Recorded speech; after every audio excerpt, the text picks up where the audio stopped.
नमो अरिहंताण नमो सिद्धाण नमो आयर्याण नमो उवध्यायाण नमो लोये सव साहुण एसो पंच नमोकारो सव पावपणासनो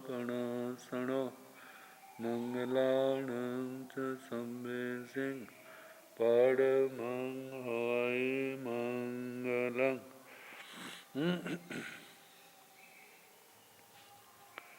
जिन शासन जिन वाणी सदा जयवंत हो, श्रमण संग सदा अविचल मंगल हो। मुक्ति को प्राप्त श्रमण भगवान महावीर स्वामी, उनकी परम पावन कल्याणी भागवती वाणी वाचक प्रमुख श्री इंद्रभूति गौतम आदि गणधर भगवंत युग प्रधानाचार्य परम पूज्य श्री सुधर्मा स्वामी जी महाराज, उनकी परम पावन पाठ परंपरा वर्तमान आचार्य ध्यान योगी परम पूज्य श्री शिव मुनि जी महाराज एवं गुरुजन सबके पावन चरण सरोजों में मेरा अनंत अनंत वार वंदना नमस्कार। आगम परिषद में विराजमान वरिष्ठ मुनिराज, अन्य मुनिवृंद, परमादरणीय भगवती स्वरूपा महासाध्वी जी, श्री बृहत कलश सूत्र की वाचना प्रारंभ है। चौथा उद्देशक जो समाप्ति की ओर है।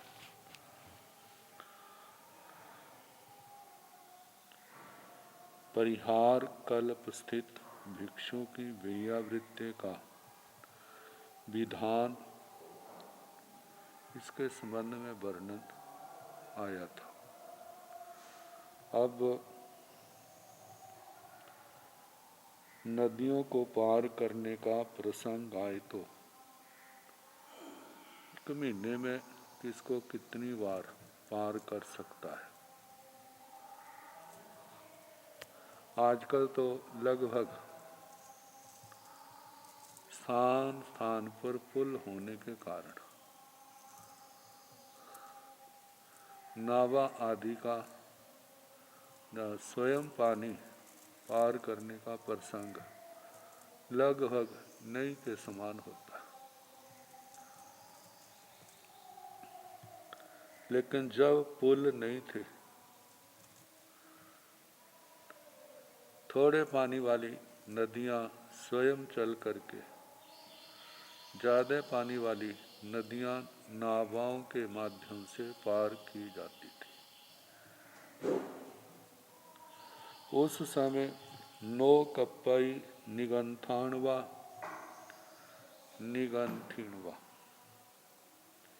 ईमाओ उदिठाओ गणियाओ बियंजी आओ पंच महन्नवाओ महानयो अंतो मासस दुखुत्तोवा तिखुत्तोवा ओ तरितैवा संतरितैवा तंजा गंगा जौना सरयू ईरावई कोसिया मही।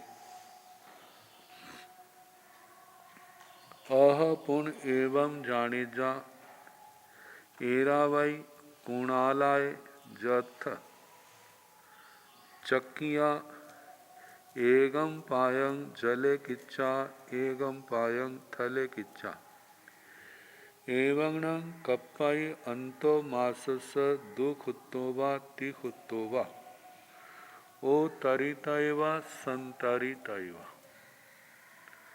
जथ एवं नो चक्किया एवं नो कप्पाई अंतो मासस दुखुत्तोवा तिखुत्तोवा उतरितैवा संतरितैवा।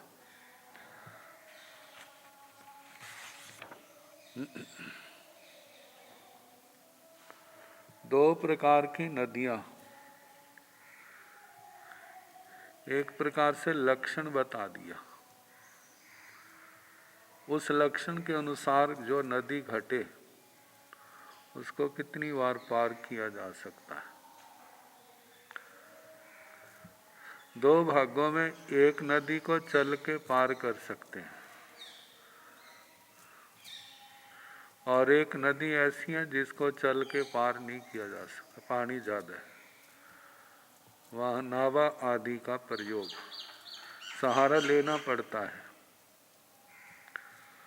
तो बताए हैं नो कप्पाई निगंथाणवा निगंथिणवा ईमाओ उदिठाओ गणियाओ व्यंजियाओ पंच महन्नवाओ महानयो अंतो मासस दुखुत्तोवा तिखुत्तोवा उतरितैवा संतरितैवा तंजा।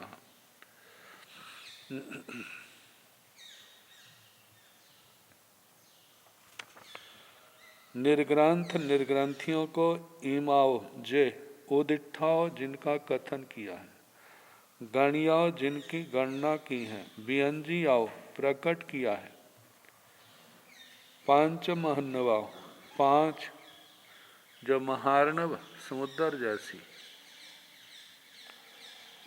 महानइयो महानदियां अंतो माससो एक महीने के अंदर, दुखुत्तोवा तिखुत्तोवा दो बार तीन बार, उतरितैवा संतरितैवा उतरना पार करना, नो कप्पाई नहीं कल्पता, तंजाहा जैसे कि गंगा, गंगा महानदी,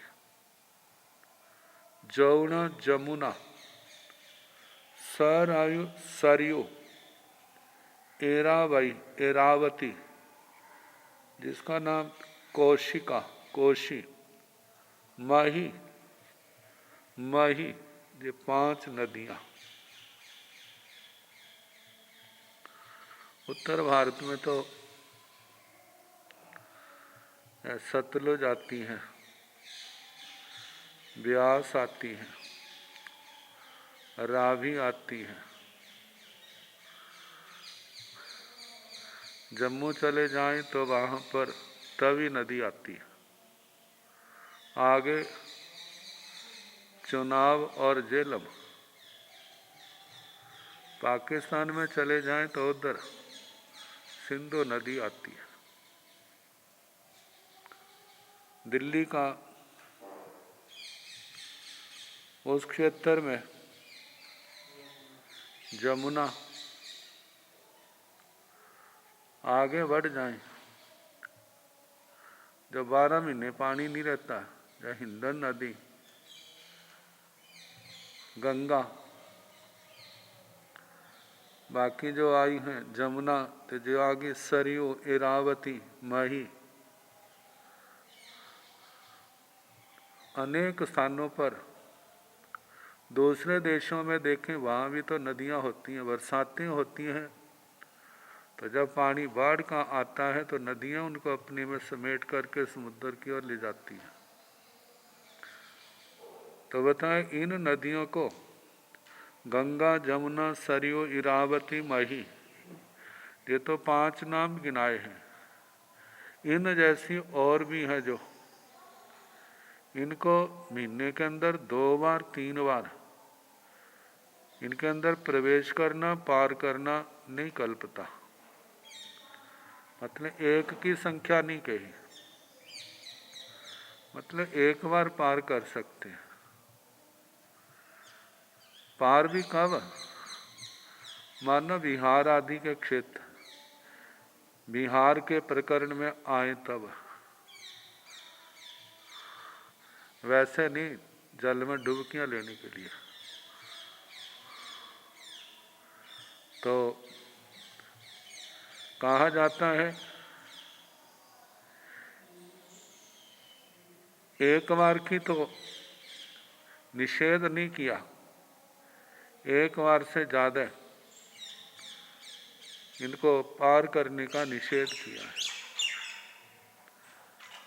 एक बार ही पार करता है तब तो केवल एक बार जल के दोष का ही, अपकाय के जीवों की विराधना का ही प्रायश्चित आता है। मानो दूसरी बार तीसरी बार करे तो पानी के जीवों के साथ भगवान की आज्ञा के उल्लंघन का भी प्रायश्चित आएगा, मतलब डबल प्रायश्चित होगा। एक पानी के जीवों की विराधना का और दूसरा जो है भगवान की आज्ञा की विराधना का। तो इन नदियों को, ऐसी नदियों को महीने में 2 बार 3 बार पार करना नहीं कल्पता। अह पुण्य एवं जाने जा, यदि ऐसा जाने एरावई कुणालाई, कुणाला नगरी के पास एरावती नगरी, एरावती नदी बहती है। वह नदी कैसी है? जथ चकिया एगम पायंग जले किच्चा एगम पायंग थले किच्चा। एक पैर तो जमीन में, दूसरा पैर स्थल में कहाँ है? तो इससे तो यही आता है कि एक पैर पानी में, बाकी एक आर दो फिर आगे पार। जेना अर्थ करके कहा है कि जब पानी पार करना है तो एक पैर जमीन में है तो दूसरे पैर को बाहर ऊपर उठाए, फिर दूसरे स्थान पर उस पैर को रखे और पहले पैर को ऊपर उठाए पानी से बाहर, फिर आगे दूसरे आगे रखे। पानी में चलने का ऐसे यत्न बताइए। एक पानी को क्रॉस करते हुए टांगों को आगे ले जाना, ऐसे ज्यादा जीवों की विराधना होती है।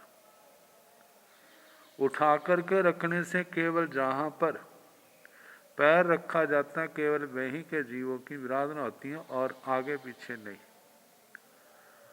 मतलब इसमें विराधना में यत्न से चलते हैं तो कम जीवों की विराधना होती है, बिना यत्न के पार करते हैं तो ज्यादा जीवों की विराधना होती है। तो बताए कुणाला के पास एरावती।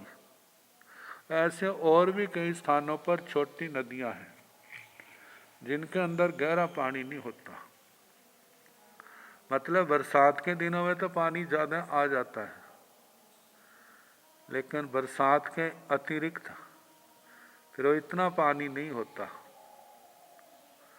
तो इस प्रकार ऐसी नदी एवं न कप्पई, ऐसी जो नदियां हैं अंतो मासस, महीने के अंदर 2 खुत्तोवा 3 खुत्तोवा, 2 बार 3 बार उत्तरित व संतरित व उनको पार करना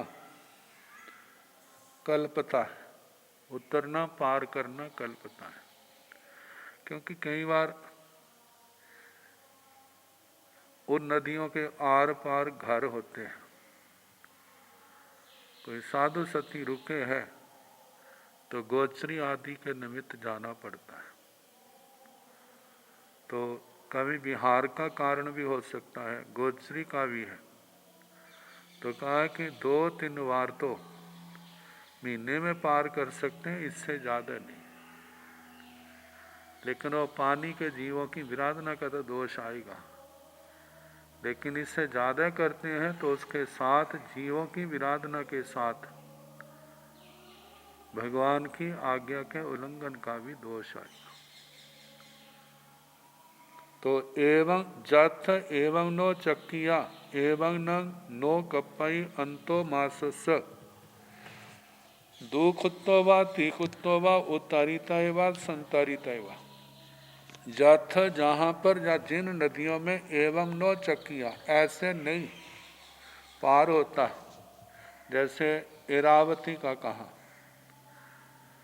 तो वहाँ पर अंतो मासस महीने के अंदर दुखुत्तोवा तीखुत्तोवा 2 बार 3 बार उनके अंदर प्रवेश करना, उनके अंदर पार, उनको पार करना, उतरना पार करना, नो कप्पाई नहीं कल्पता। इनके प्रायश्चित आदि का विधान तो निश्चित सूत्र में आता है। से तणे सुवा ताण पुंजे सुवा पलाले सुवा पलाल पुंजे सुवा पंडे सुजा मकड़ा संताणाय सु आहे सवण मायाय नो कप्पाई निगंथाणवा निगंथिणवा तह पगारे ओव सय हिमंत गिम्हा सुवत्थाय। से तणे सुवा ताण पुंजे सुवा जा मकड़ा संताणाय सो उपें सवण मायाय कप्पाई निगंथाणवा निगंथिण वा तह पगारे ओव सय हेमंत गिम्हा सुवत्थाय। से तणे सुवा ताण पुंजे सुवा जाव मकड़ा संताणाय सो आहे रायणी मुख माउडे सुनो कप्पाई निगंथाणवा निगंथिणवा तह पगारे ओव साय वासा वासं वत्थाय। से तणे सुवा ताण पुंजे सुवा जा मकड़ा संताणाय सो ओपिंग रायणी मुख माउडे सो कप्पाई निगंथाणवा निगंथिणवा तह पगारे ओव साय वासा वासं वत्थाय। से तणी सुवा तण पुंजे सुवा, कोई उपाश्रय जैसे झोंपड़ी टाइप होता है, झोंपड़ी जैसा केवल सादी झोंपड़ी है जिसके ऊपर घास डाला है छतने के लिए। ताण पुंजे सुवा तृण पुंज पलाले सुवा पराल, जैसे धान बासमती आदि का जो घास होता है। पलाल पुंजे सुवा पराल पुंज, इनसे बना हो। आप पंडे सुवा जहाँ अंडे आदि ना हो, जहाँ मकड़ा संताने सुवा, मकड़ी आदि के जाले भी नहीं है। आहे सवण मायाए, यदि उस मकान की ऊंचाई कान की ऊंचाई से कम है, जहाँ सीधा खड़े होते हैं, कान की ऊंचाई से कम ऊंचाई वाला स्थान है, तो ऐसे स्थानों पर नो कप्पाई निगंथाणवा निगंथिणवा तह पगारे ओवसाय हेमंत गिम्हासु वत्थाई। इस प्रकार के उपाश्रय में हेमंत और ग्रीष्म ऋतुओं में रहना नहीं कल्पता।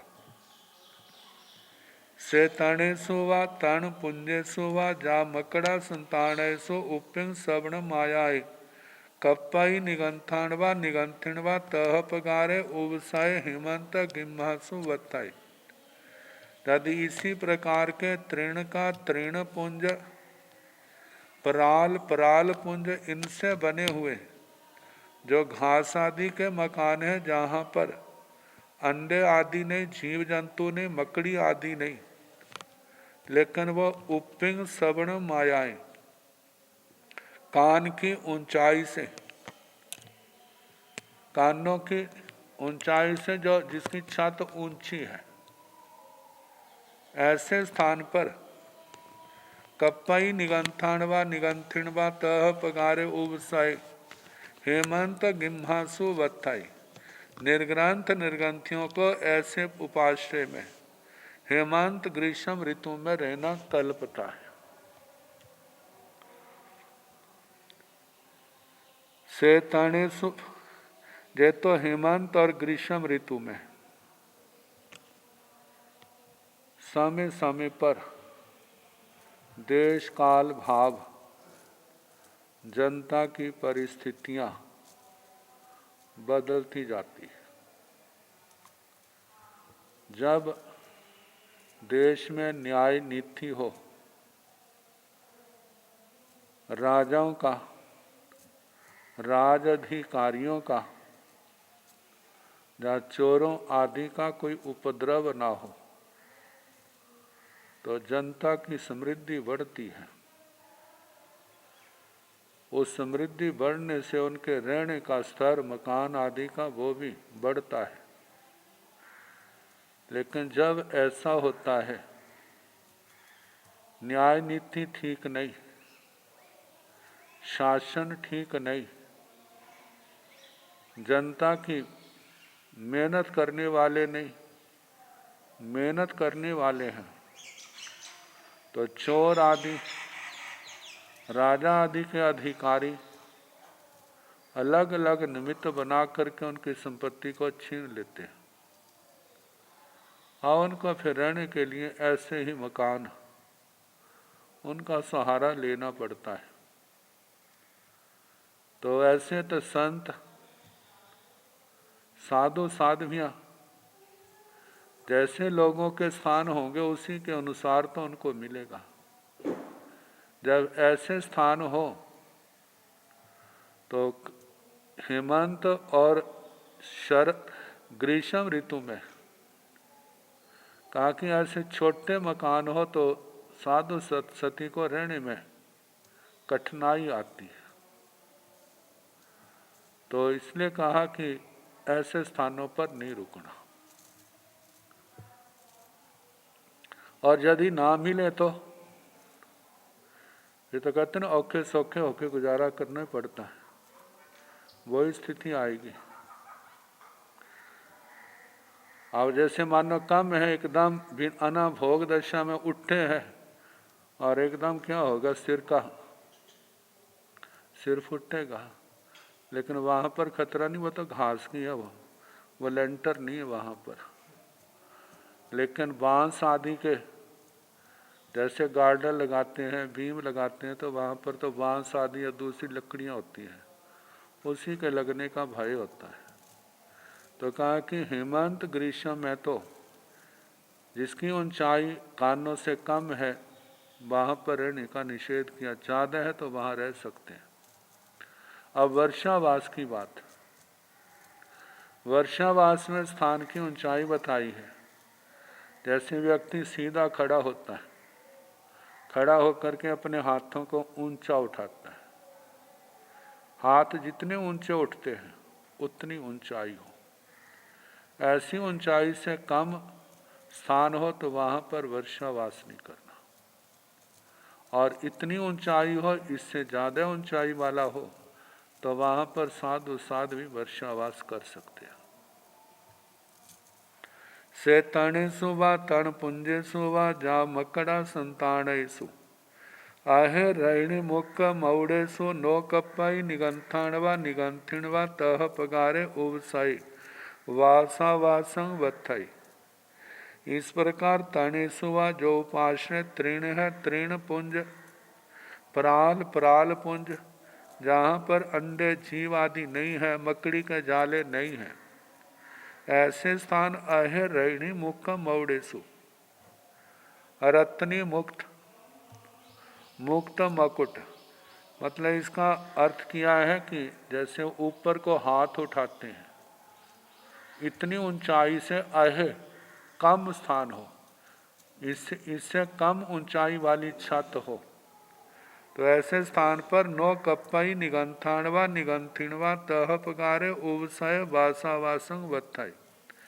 निर्ग्रंथ निर्ग्रंथियों के इस प्रकार कि उपाश्रय में वर्षावास करने का, वर्षावास में रहना नहीं कल्पता।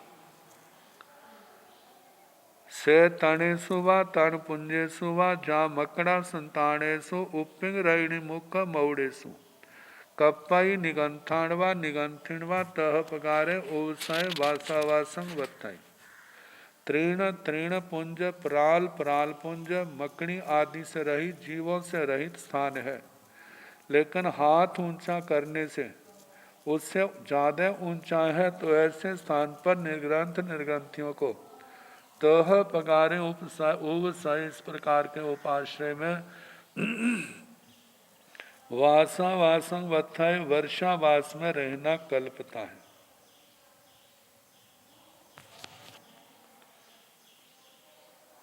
कहा कि घास आदि में जीव जंतु प्राय करके पैदा हो जाते हैं। तो कहा जहाँ पर अंडे ना हो, त्रस जीव ना हो, हरी अंकुर भी ना हो, क्योंकि जो ज़्यादा पुराने होते हैं ना, हवा आदि के द्वारा मिट्टी का संग्रह हो जाता है। जब मिट्टी उनमें फंस जाती है तो वहाँ पर वनस्पति भी पैदा हो जाती है, हरी वनस्पति। ओस बिंदु ना हो, कीड़े मकोड़े के घर भी ना हो, नीलन फूलन कीचड़ आदि ना हो, मकड़ी का जाला ना हो, किंतु छत की ऊंचाई जैसे सर्दियों में गर्मियों में कान से नीचे और वर्षावास में हाथ ऊंचे खड़े किए जाएं, उससे कम ऊंचाई वाला, तो ऐसे स्थान पर नहीं।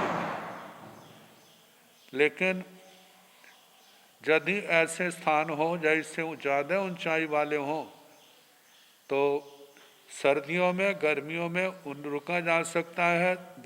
वर्षावास में जो ऊंचाई वाले कहीं उस उतनी या उससे ज़्यादा, तो वहाँ पर वर्षावास किया जा सकता है।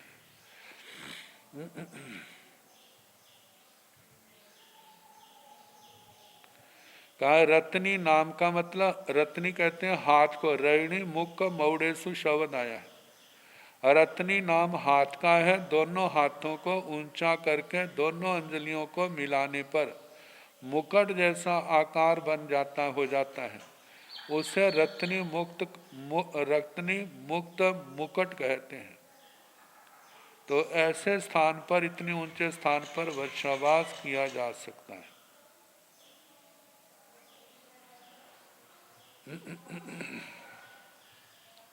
गांवों में कच्ची जमीन ज़्यादा होती है, बरसात में जीव जंतु बहुत आ जाते हैं, तो सोने के बाद तो पता नहीं चलता कब कौन आ जाए, ऊपर से क्रॉस कर जाए।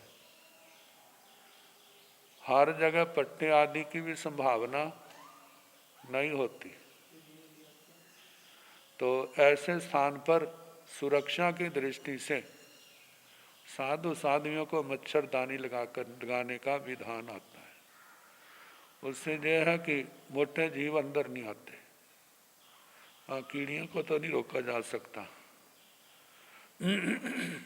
लेकिन वो इतना नुकसान भी नहीं कर सकते, केवल काटेंगे और तो कुछ नहीं करेंगे।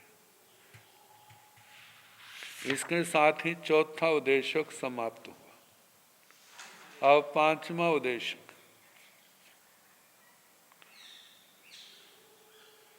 कहा जाता है जिसने व्रत लिया है, तो व्रत पालने वाले के जीवन में परिचय और उपसर्ग कभी भी संभव हो सकते हैं। जहाँ पर उपसर्गों की संख्या 3 प्रकार की बताई है, त्रियंच गति संबंधी, मनुष्य गति संबंधी, देव गति संबंधी। भगवान की जीवन गाथा पढ़ते हैं तो वहाँ पर असाता वेदनीय के रूप में भी बहुत उपसर्ग आए, और वहाँ पर ब्रह्मचर्य को लेकर के भी उपसर्ग उनके ऊपर बहुत आए। मनुष्यों के उपसर्ग भी हैं और त्रियंचों के भी उपसर्ग है। जहाँ पर साधु साध्वी के लिए ऐसी स्थिति आ जाए, तो जहाँ पर मानसिक स्थिति का वर्णन किया है, यदि मानसिक स्थिति दैविक उपसर्ग में निर्मल है, मानसिक स्थिति, तो उनको कोई प्रायश्चित नहीं आता। यदि मन के अंदर विकार आया है, विकृति पैदा हुई है, फिर वो प्रायश्चित का अधिकारी बनता है। कहा जाता है साधारण व्यक्तियों के लिए परिचय उपसर्ग गिराने के लिए आते हैं, लेकिन जो परिपक्व आत्माएं हैं उनके लिए जय ही स्थान महानिर्जरा के कारण बन जाते हैं। हमारी आत्मा की स्थिति, भावों की परिणति कैसी है? हम अपने आप को निर्मल रखते हैं, अनासक्त रहते हैं, कमल के फूल की तरह, तो इससे परिपक्वता सिद्ध होती है। यदि इन बातों में राग भाव आ गया, अनुमोदना का भाव आ गया, तो वो आत्मा के दूषित होने का, कर्मबंध का कारण भी बन जाता है। तो ये 4 सूत्र आ रहे हैं साधु साध्वी को लेकर के। देवेय इत्थि रूपम व्युब्बीता निगंथं पड़ी गाहिजा तंच निगंथे सा इज्जेजा मेहुण पड़ी सेवन पत्ते आवज्जाई चौमासियों परिहार ठाण अणुघाय देवेय पुरुष रूपं व्योबिता निगंथिं पड़ी गाहिजा तंच निगंथि साइजेजा मेहुण पड़ी सेवन पत्ता आवज्जाई चौमासियों परिहार ठाण अणुघाय देवीय इत्थि रूपं व्योबिता निगंथं पड़ी गाहिजा तंच निगंथे साइजेजा मेहुण भाव मेहुण पड़ी सेवन पत्ते आवज्जाई चौमासियों परिहार ठाण अणुघाय देवीय पुरुष रूपं व्योबिता निगंथिं पड़ी गाहेजा तंच निगंथि साइजेजा मेहुण पड़ी सेवन पत्ता आवज्जाई चौमासियं परिहार ठाण अणुघाय।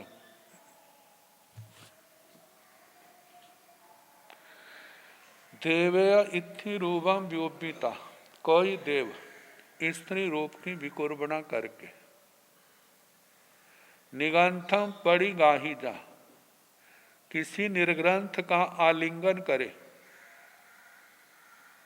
तांचा निगंथे साइजेजा, और निर्ग्रंथ उसके स्पर्श का अनुमोदन करे,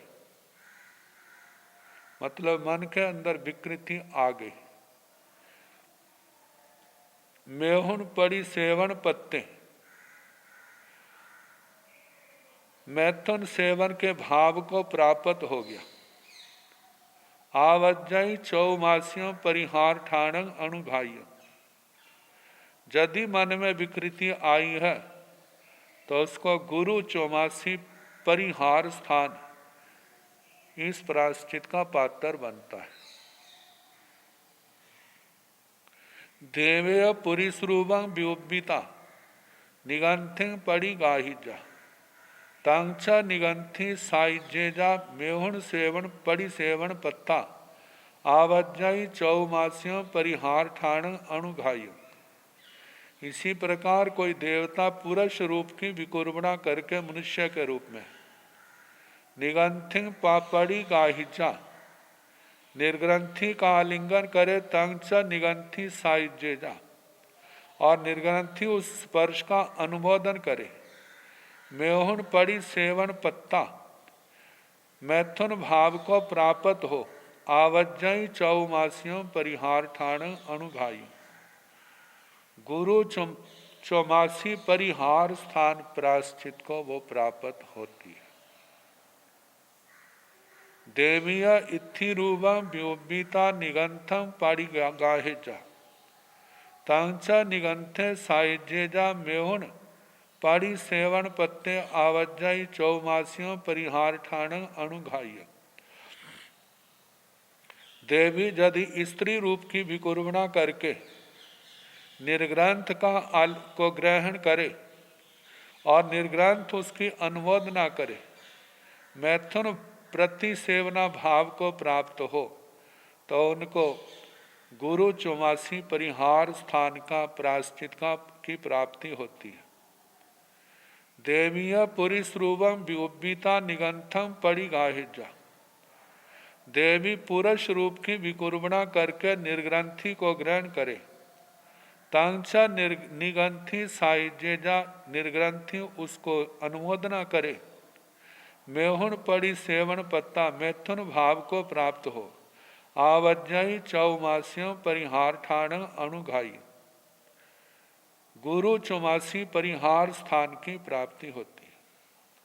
कहा जाता है एक दशा जागृत अवस्था की है, एक दशा स्वप्न अवस्था की है। जो प्रायश्चित है जागृत अवस्था का है। स्वप्न अवस्था का जो आता है उसका साधु साधियों का यदि ऐसा हो, कहते हैं अनंग क्रीड़ा हो, तो एक उपवास का प्रायश्चित आता है और सुबह उठने पर हर एक के लिए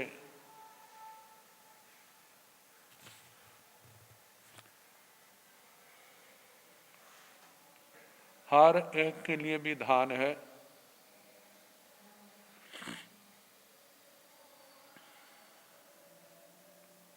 इच्छामि पडिक्कुमामि। इस पाठ के द्वारा मानसिक दोषों का प्रतिक्रमण करें। वह तो स्वप्न दशा का जागृत अवस्था का, वैसे तो देव दोष कहाँ है,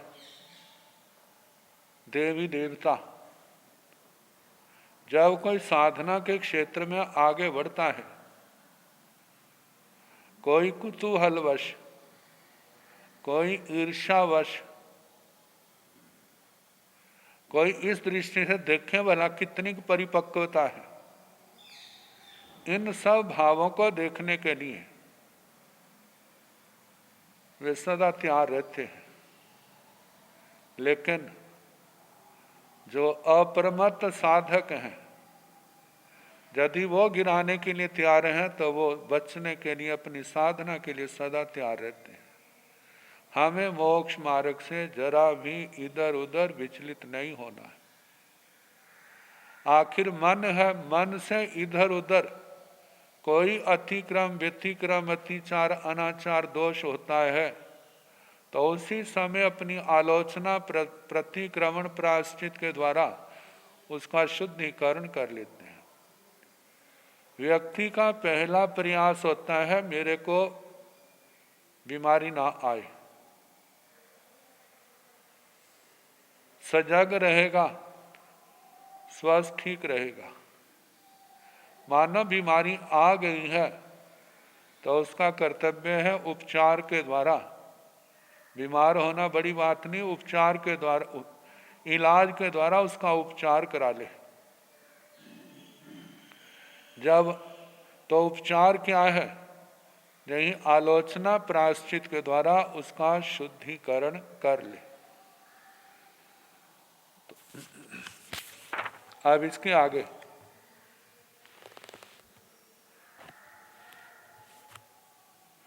कोई भिक्षु भिक्षुणी जीवन है, सदा कोई शांत रहे ऐसा तो बड़ा अच्छा है, लेकिन जब इतनी गाड़ियां चलती हैं तो दुर्घटना भी तो होती हैं। सारे साधक एक जैसे नहीं होते, कभी एक्शन के साथ रिएक्शन भी हो जाता है। अब जब खून, जैसा खून है वैसा ही चढ़ाया जाए तब तो कुछ नहीं बिगड़ता। यदि खून अलग श्रेणी का चढ़ा दिया जाए तो फिर सारा काम बिगड़ जाता है। ऐसे ही परिवार के अंदर यदि सबकी नेचर प्रकृति मिल जाती है फिर तो स्वर्गों जैसा लगता है। स्वर्ग भी क्या है, उसके आगे कुछ नहीं है। लेकिन जब आपस में जिनकी प्रकृति नहीं मिलती फिर वहाँ पर समय निकालना, जिसकी नहीं मिलती अकेला है तो उसके लिए बड़ा बोझ लगता है। तो ऐसा ही प्रसंग आ रहा है। भिक्षुय अहिगरण कट्टु तंग अहिगरण अव्योस्वेता इच्छेजा अन्नं गणं उव संपज्जिताण विहरितय कप्पई तस पंच राइंद्रियं छेयं कट्टु परिनिब्बावीय दोचंपि तमेव गणं परिनिजायव्ये सिया जहावा तस गणस पत्यं सिया। भिक्षुय अहिगरण कट्टु, कोई भिक्षु कलह करके, लड़ झगड़ करके, तंग अहिगरण अव्योस्वेता, उस लड़ाई झगड़े का कीमत खमोना किए बिना इच्छेजा अन्नं गणं उस संपज्जितान विहरित, दूसरे गण में जा करके, दूसरे परिवार में जा करके उनसे मिल करके उनके साथ रहना चाहता है कि मेरे को आप रख लो, मैं आपके गच्छ में आपकी आज्ञा में रहूँगा। तो पराया करके जिनके छोटे परिवार होते हैं ना, उनको लोभ भी आ जाता है, चलो हमारा एक संत बढ़ जाएगा। लेकिन कहा कि भिक्षु है तो भिक्षु भाव का सदा आदर करना, दूरदर्शी बनना, प्रलोभन में नहीं आना। अब वो गुस्से में आया है, लड़ झगड़ करके आया है, तो कहा जाता है उसको प्यार दे, लेकिन उसके साथ आहार पानी का संबंध नहीं रखते। लेकिन ऐसी स्थिति है तो साथ रखना पड़े, तो कहा जाता है तस कप्पई तस पंच राइंदियं छेयं कट्टु, उसकी ना 5 दिन रात का दीक्षा छेद का प्रायश्चित दे दे, फिर अपने पास रख ले। लेकिन इस भावना से नहीं कि जो हमारे परिवार का मेंबर बन जाए। फिर उसके बाद परिनिब्बावीय, जब भी कभी बातचीत का प्रसंग आए, बड़े प्यार से दुलार से उसको शांत करना, उसको समझाना, संयम में स्थिरता लाना, और उस परिवार के प्रति जहाँ से आया है उसके प्रति श्रद्धा लगाव ये पैदा हो, ऐसा प्रयास करना।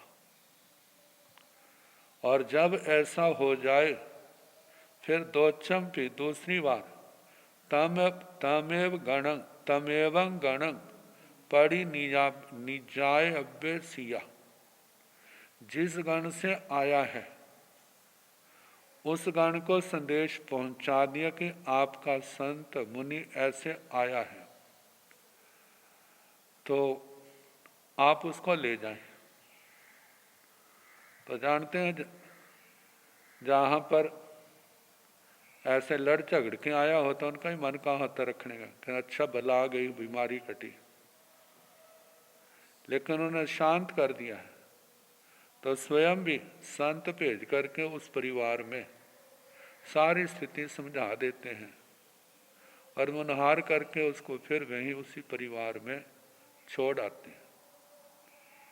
कहते हैं जहावा तस गणस पत्यं सिया, जैसे उस गण की प्रतीति हो उसी प्रकार करना चाहिए। गण की प्रतीति विश्वास, पहले तो जो आपका संत है हम छोड़ जाते हैं। यदि वो कहे कि ऐसी कोई बात नहीं है, आप अपने पास रखो, जब हम मिलेंगे, आना होगा, मिलना होगा, उस समय हम क्या कर लेंगे? अपनी बात भी कह देंगे, इसकी बात भी कह देंगे। जो अच्छी प्रकृति के संत हैं उनका तो ऐसा कहना होता है कि संयम पालना चाहिए, संयम पाले, क्योंकि आत्मा का कल्याण संयम तप की आराधना से होना है। कहीं चला जाए, इसके बिना कहीं पर भी कल्याण नहीं है। मानो जी महाविद्या में भी चला जाए तो ये थोड़ा कि वहां जन्म लेने मात्र से उसका मोक्ष हो जाएगा। महाविद्या क्षेत्र के अंदर भी आत्मा का कल्याण तभी होगा जब विशुद्ध चर्या का, संयम का पालन करेगा। संयम तप की आराधना से जब उसके कर्म कटेंगे, घाती कर्म क्षय होने पर केवल ज्ञान, अघाती के क्षय होने पर मोक्ष है। यदि जे क्षय नहीं होते तो महाविद्या से भी उसका मोक्ष होने वाला नहीं है। जब जब आत्मा का उद्धार होगा, कल्याण होगा, मोक्ष होगा, तो वो संयम और तप की आराधना से ही होगा। इसको छोड़ करके और कोई दूसरा रास्ता नहीं है। तो इसलिए कहा जाता है जिससे हमारा आपस का सद्भाव बढ़े, परिवारों में उठा पटक, तोड़ फोड़ ऐसा नहीं होना चाहिए। धर्म प्रभावना होनी चाहिए, जिन वाणी की आराधना होनी चाहिए। कौन कहाँ पर है, आपस में विश्वास बढ़ना चाहिए, लेकिन किसी को तोड़ना फोड़ना, ऐसे अनारे कर कार्यों से सदा बच करके रहना चाहिए। मानो कोई ऐसी स्थिति होती है तो सद्भाव पूर्वक उसको सुलझाना चाहिए, ना कि उलझाना चाहिए। इसी में संघ का, परिवारों का मतलब के हित है, भला है। अब आगे रात्रि भोजन से संबंधित वर्णन है। भिक्षुय उग्गाय वित्तीय अनर्थमीय संकप्पे संथड़िये निवृत्त इच्छे असणंग व जाव साइमंग व परिगाहिता आहारंग आहारे माणे अह पच्छा जाने जा अनुगाय सूर्य आत्मीय व जे से जंग च आस्यंसी जंग च पाणिंसी जंग च परिगहे तंग बिगिंच माणे वा विसोहे माणे वा नो आई कमाई तंग अपना भुंज माणे अन्य सिंह वा दल माणे राई भोयन पड़ी सेवन पत्ते आवज्जाई चौ मास्यं परिहार ठाणं अणुघायं भिक्षुय उग्गाय वित्तीय भिक्षु क्या है? उग्गाय वित्तीय जिसकी ऐसी वृत्ति है कि सूर्य उदय के बाद ही आहार पानी करता है, सूर्योदय से पहले नहीं।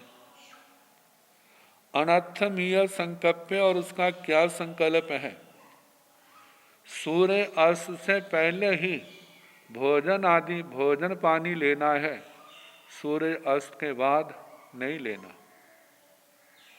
संथड़िये, संथड़िये का मतलब है संस्कृत, संस्कृत जिससे संस्तारक आदि शब्द भी बनते हैं, लेकिन जहां पर इसका अर्थ है समर्थ, शक्ति संपन्न, उसके सामर्थ्य का, शक्ति का किसी प्रकार से घात नहीं। असमर्थता किस कारण से आती है? वह रोग के कारण भी आ सकती है, तपस्या के कारण भी आ सकती है, और वह थकावट के कारण भी आ सकती है। ऐसा जिसके कोई कारण नहीं है, मतलब सक्षम समर्थ है।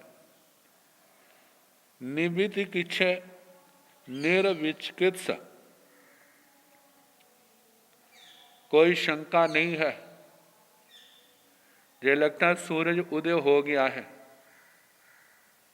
क्योंकि आजकल तो घड़ियों का हिसाब होता है ना, तो पुराने ज़माने में ऐसा तो नहीं था। कई बार बादल होते हैं, पता नहीं लगता सूरज निकल आया या नहीं, लेकिन कभी ऐसा भाव आया नहीं सूरज निकल आया है। इसमें कोई संदेह नहीं है। विचिकित्सा का अभाव। तो असणंगवा पाणंगवा खाईमंगवा साईमंगवा पड़ी गाहिता। किसी पास के घर से अशन पान खादिम स्वादिम उसने ग्रहण कर लिया। आहारंग आहार आहारे माने अह पच्छा जाने जा। अब जिस समय वो आहार करने लगा, वह आहार का ग्रास उसके मुंह में भी हो सकता है, उसके हाथ में भी हो सकता है, पात्र में तो है ही। लेकिन उस समय जे लगा अनुगाय सूर्य, अभी सूरज उदय नहीं हुआ है। अनुगाय सूर्य, ये तो सूर्योदय के समय का, जहाँ सूर्यास्त के समय, सूर्यास्त के समय जे लगा। पहले तो जब खा रहा था, अभी दिन है, सूर्य अस्त नहीं हुआ, लेकिन जब खाने लगा तो लगा अथम ये वा, सूर्य तो अस्त हो चुका है। कई बार ऐसे समय में संभव है ना, पहले बरसात हटी नहीं, बादल थे, लगा भी थोड़ा दिन होगा, जाके ले आए बरसात हटने पर। जब खाने लगे तो सूरज जहाँ अस्त होता है वहाँ से बादल हट गए और लगा बादल, सूर्य तो अस्त हो चुका है। मगर सूर्योदय के समय जो एहसास हुआ अभी सूर्य नहीं निकला है, सूर्य अस्त के समय है तो लगा कि सूर्य अस्त हो चुका है। जब ऐसा एहसास होता है, वो अनुगय सूर्य अथम ये वा, सूर्य उदय नहीं हुआ है, सूरज अस्त हो चुका है। से जंग च आस्यांसी, जो उसके मुंह में भोजन था, जंग च पानी सी, जो उसके हाथ में भोजन था, जंग च पड़ी गए, जो उसके पात्र में था, तंग बिगिंच मानेवा बिसोहे मानेवा। उस भोजन को बिगिंच मानेवा, मुंह में है तो मुंह से निकाल दे, उगल दे उसको। हाथ में तो हाथ से छोड़ दे, पात्र में है तो पात्र से उसको क्या कर दे, पात्र से परठ दे। क्योंकि रात का लाया हुआ भोजन दिन में नहीं करना, ऐसा वर्णन आता है। तो जब रात का लाया है, सूर्य उदय से पहले का तो वो नहीं कल्पता, और रात हो गई है तो दिन का लाया हुआ भोजन भी रात को ग्रहण करना नहीं कल्पता। उसको क्या कर दे, वही उसको लेकर के एकांत में उसको परठ दे। विसोहे मानेवा, बिगिंच माने तंग, बिगिंच मानेवा विसोहे मानेवा। उस भोजन को छोड़ता हुआ उसको हाथ को, मुंह को देखा जाए साफ कर, कपड़े आदि से साफ करता हुआ, पात्र को साफ करता हुआ, नो आई कमाई, वह भगवान की आज्ञा का उल्लंघन नहीं करता। ऐसा ना सोचे मुंह में तो डाल ही लिया है, इसको खा लेते हैं, अब क्या है, जो दोष लगना था लग गया है। कहा नहीं, यदि इस प्रकार उसको छोड़ देता है तो उसको रात्रि भोजन का दोष नहीं लगता। हाँ, तंग अपना भुंज माने, अन्य सिंहवा दल माने, और उस भोजन को पता लगने पर भी कि सूरज उदय नहीं हुआ, जे पता लगने पर भी फिर भी भोजन करता है, सूरज अस्त हो गया है फिर भी मुंह में डाले हुए को खाता है, शुद्ध नहीं करता है, और स्वयं खाता हुआ अन्य सिंहवा दल माने, दूसरे को देता हुआ राई भोजन पड़ी सेवन पत्ते, वह रात्रि भोजन की प्रतिसेवना दोष को प्राप्त होता है, रात्रि भोजन करने वाला होता है। आवज्जय चौमासियों परिहार ठाण अनुघाय। ऐसी दशा में उसको गुरु अनुदघातिक गुरु चातुर्मासिक परिहार स्थान प्रायश्चित की प्राप्ति होती है, उसके शुद्धिकरण के लिए। अब आगे बताया है भिक्षुय उग्गय वित्तीय अनर्थमीय संकप्य संथड़िये बीग इच्छा समावन्य असणंग व जाव साइमंग व परिगाहिता आहारंग आहारे माणे अह पच्चा जाने जा अणुगय सूर्य अर्थमीय व से जंग च आस्यंसी जंग च पाणिंसी जंग च परिगहे तंग बिघिंच मानेवा बिसोहे मानेवा नो आई कमाई तंग अपना भुंज माने अन्य सिंहवा दल माने राय भोयन परिसेवन पत्ते आवज्जाई चौमासियों परिहार ठाण अनुखाय से भिक्षु भिक्षु उग्गाय वित्तीय जो सूर्योदय के बाद ही जो गोचरी को जाता है आहार आदि करता है या अनर्थमीय संकल्प जिसका संकल्प है सूर्य अस्त से पहले ही मैंने आहार आदि करना है, गोचरी को जाना है, संतणीय संस्कृत जो समर्थ है, रोगी नहीं है, तपस्या के कारण से भी कमजोर नहीं है, थका हुआ भी नहीं है, बीग इच्छा समावन्य, लेकिन उसको विचिकित्सा है पर सूर्य पता नहीं उदय हुआ है या नहीं, सूर्य अस्त हुआ है या नहीं। विचिकित्सा का मतलब संदेह, और इस संदेह में उसने आहार आदि ले लिया। असनंग व जाव साइमंग व अर्शन पान खादिम स्वादिम को परिगाहिता ग्रहण करके आहारंग आहारे माने आहार करता हुआ अह पच्छा जाने जा, उसके बाद जानने अनुगाय सूर्य। पहले तो विचिकित्सा भाव था, पता नहीं सूर्य उदय हुआ है या नहीं, पता नहीं सूरज अस्त हुआ है या नहीं, ऐसे भाव थे। लेकिन उस समय पता चला सूर्य उदय नहीं हुआ, जे पता चला सूर्य अस्त हो चुका है, जो उसका विचिकित्सा क्या होगी, दूर होगी। अब उस समय असणंगवा पाणंगवा खाईमंगवा साइमाशन पान खादिम स्वादिम को परिगाहिता ग्रहण करके आहारं आहारे माने आहार करता हुआ बाद में जानने अनुगय सूर्य अथमयेवा, सूर्य उदय नहीं हुआ है, सूर्य अस्त हो गया है। जंग च आस्यं शिवा, जो मुंह में है, जंग च पानी शिवा हाथ में है, पड़ी गए जंग च पड़ी गए पात्र में है, तम विगिंच माने उसको छोड़ता हुआ, विसोहे माने वा विशुद्ध साफ करता हुआ, नो आई कमई में भगवान की आज्ञा का अतिक्रमण नहीं करता। तम अपना भुंज माने अन्य सिंहवा दल माने राय भवन परिसेवन पत्ते आवज्जय चौमासियंग परिहार ठाण अनुघायंग, उस भोजन को स्वयं खाता हुआ या दूसरों को देता हुआ रात्रि भोजन प्रति सेवना के दोष को प्राप्त होता है। आवज्जय चौमासियों परिहार ठाण अनुघायंग, और ऐसी आत्मा को गुरु चौमासी परिहार स्थान प्रायश्चित की प्राप्ति होती है। अब ये दो सूत्र थे जो समर्थ साधक के लिए, शारीरिक दृष्टि से समर्थ हैं। आगे दो सूत्र हैं असमर्थ। कहते हैं समर्थ हो चाहे असमर्थ हो, साधु को रात्रि भोजन का सेवन नहीं करना। मानो कोई किसी कारण से करता है तो फिर उसके लिए ये प्रायश्चित स्थान है कि इसका आराधन करे, तब उस दोष से मुक्ति होगी, भगवान की वाणी का आराधक बनेगा। और वो प्रायश्चित है गुरु चौमासी स्थान परिहार स्थान।